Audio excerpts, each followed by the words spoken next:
Oil prices to nuclear arms. Will Israel-Iran conflict hit global trade? What does it mean for India? Israel struck at the heart of Iran's nuclear, missile and military complex early Friday, in an unprecedented attack that reportedly killed at least two of Iran's top military commanders and plunges the wider Middle East into dangerous new territory. The strikes on Iran's nuclear program and senior military leaders could be a turning point in the long-running conflict, as Israel braced for a major Iranian retaliation, with the threat of a wider regional war breaking out now a real risk. Later Friday morning, that retaliation appeared to be underway after Israel's military said Iran had launched more than 100 drones toward its territory.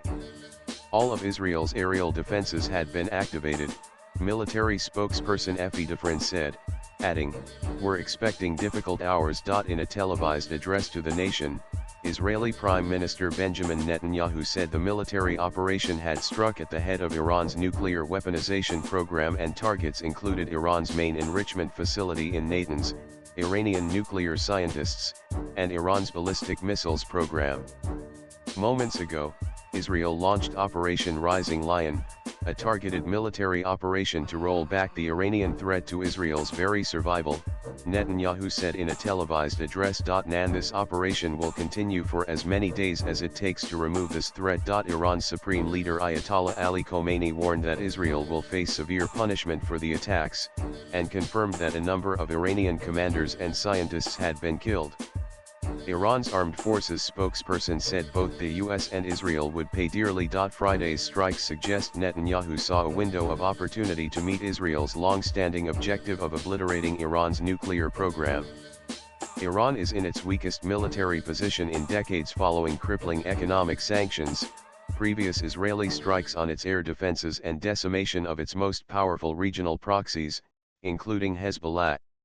A sixth round of nuclear talks between the US and Iran had been scheduled for Sunday, and US officials had previously told CNN that Israeli strikes on Iran would be a brazen break with President Donald Trump's approach on the Middle East. The United States was not involved in the strikes, US Secretary of State Marco Rubio said, noting that Israel had advised the US that it believed the action was necessary for its self-defense. In the Strait of Hormuz, a shipping lane through which nearly a fifth of the world's oil passes, is a major concern. Iran had earlier threatened to disrupt the route, which, in turn, could impact global oil prices, energy supply chains, and affect economies. In the Strait of Hormuz is a key route for nearly 20% of the world's crude oil. If Iran targets the shipping lanes or energy infrastructure, global oil prices could surge, impacting inflation and energy security across major importing countries.